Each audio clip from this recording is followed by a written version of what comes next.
don't know how it's going to go, but we're gonna try to offer it. This odor control. We never really did anything with it before Mm-hmm. necessarily, but I think because we have a realtor base, we can if we can get it, if we can get the SOP side of it down with our guys, I think that could be a good. I think I could fit in right with the mold, right? Yeah. So, um, but one of our sales guys, he sold a job, and what it is it's basically a rental property, and they're I think it's like maybe 600 square feet of two rooms, two bedrooms, I think, and a living room. Might be like 800 square feet. But we're removing the carpet. So they're getting rid of the carpet, and they want the the subfloor treated because of the I guess maybe these people had dogs or something like that. So I just wanted to try to kind of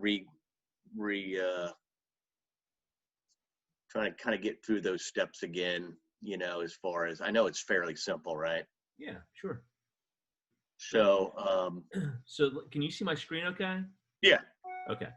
So what I'll do is let me share my second screen with you, and I'll kind of take you through some recent things that we've been upgrading in our system as well. So give me a second. I'll pull a few things up for you. Okay.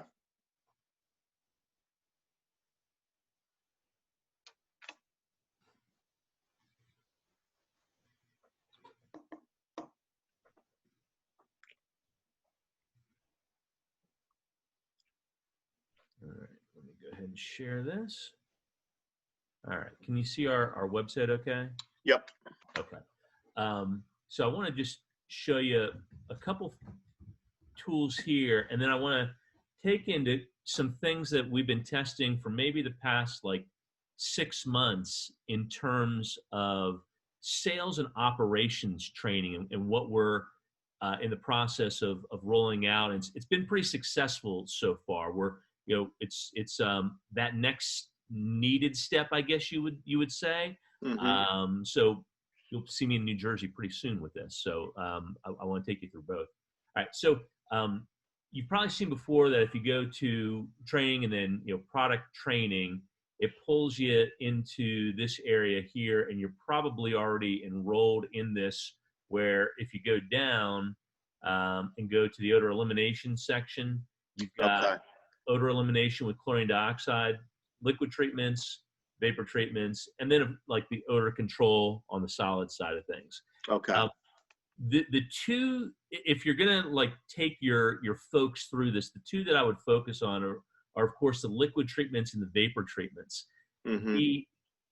What I keep saying is that the way an odor goes down is the way that you want to attack it to get rid of it. So if you had like dogs, cats, things like urinating on subfloors, carpeting, pads, Mm-hmm. any of that type of thing, then you want to go after it with a liquid treatment, because what's going to happen is when you saturate that with a liquid chlorine dioxide, not only is it going to go after the odor, but it really lifts that embedded urine to the surface. And what you want to do between, when that happens, is you actually want to vacuum that away. Okay. And then reapply it and let that wicking action happen again until it doesn't happen anymore. And then give it one more application, let it dwell and dry. Gotcha. Most of the time in those scenarios, you don't actually need to do any sort of a vapor treatment. The Mm-hmm. natural off-gassing of the chlorine dioxide is enough in that environment that we don't seem to need to do an extra vapor treatment. However, if you go into a home and let's say it was a smoker, okay, Mm-hmm. there's a couple things you want to think about there. One is all of your surfaces and the porosity of those surfaces. Two is the pathway that air movement has occurred, HVAC system and things like that. Mm-hmm. And then the third thing is how long have they been smoking in the environment? We've got a customer up in Chicago, and they do a lot of treatments after like trade shows and things like that, where maybe somebody was only in a hotel room for a few days, and then they can vapor treat that because they don't have, it's not like deeply embedded Right. into the surfaces. It hasn't had time to build up on walls and through, well, in that case, they wouldn't have an HVAC system. They would just have a unit or something like that. But nevertheless, you get the point. You haven't, really messed up the environment. It's really just the odor that you're dealing with. However, if you go into a home, let's say it's a real estate transaction, and they say, well, this couple has been smoking in here for 30 years, right? Now we've got to go, okay, we've got carpets and padding to deal with because it's firmly embedded there. So not only are we going to have the odor, but there's a certain amount of soil load that we got to remove as well.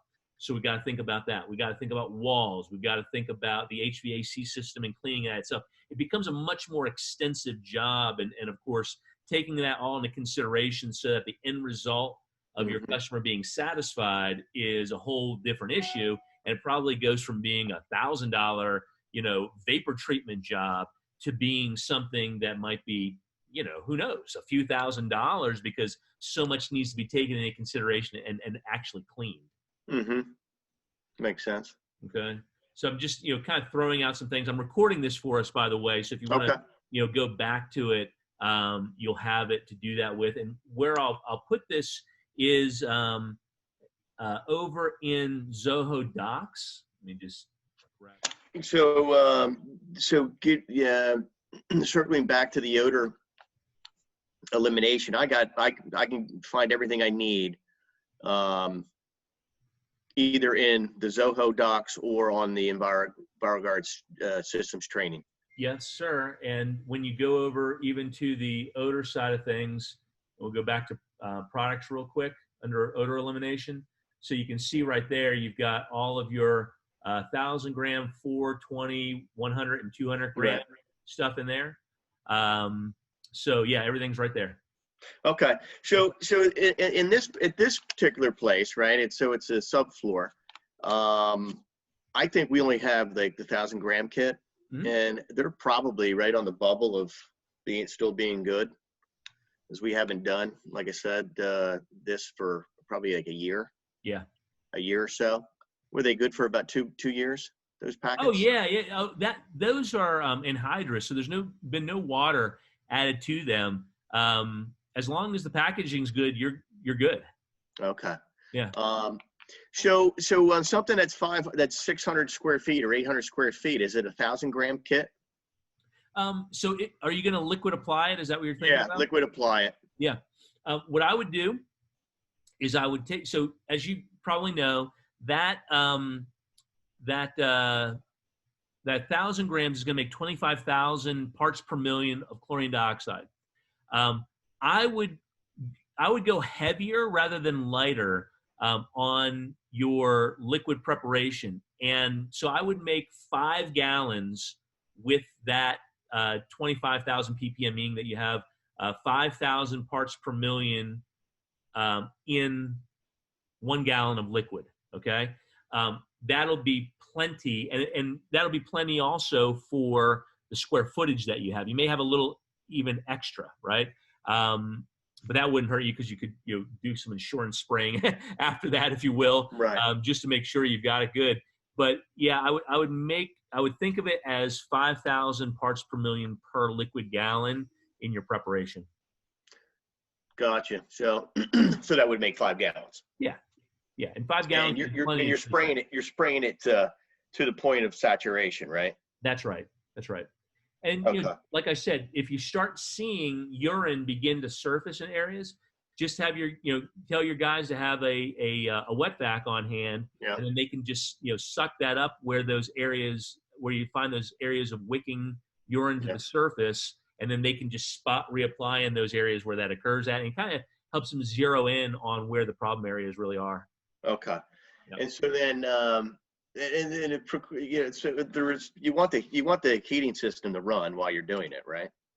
Yeah, you want your HVAC system and fan to be on just in case there's been any buildup of odor in that area. But because it's localized, like you're talking about, you're probably going to find, or you will find, that you probably don't have any odor that's embedded Right. elsewhere that you really have to mitigate after you've done the liquid treatment. Right. So just run it on, but I mean, but you can, it doesn't matter if your heating system's on. You just make sure that you got it on fan mode. Yeah. Yeah. Okay. Yep. All right. Yep. And then you have a CO2 meter. Yeah. Yeah. Yeah. So even though, with liquid applications, it's not much of a problem. If you want to, take extra precaution and make sure that your ppm count is under the EPA standard for safety and things of that nature, then you can do that afterwards for your customer. Right. Right. Okay. So, yeah, no, that sounds pretty simple. Yeah. The video will help them, make sure that they, prepare it the right way, and Right. they use 2 parts first, and with 1,000-gram kit, and then add it together, and it'll just walk them through general protocol and things of that. Yeah. Yeah. No, this is great, man. This is really good.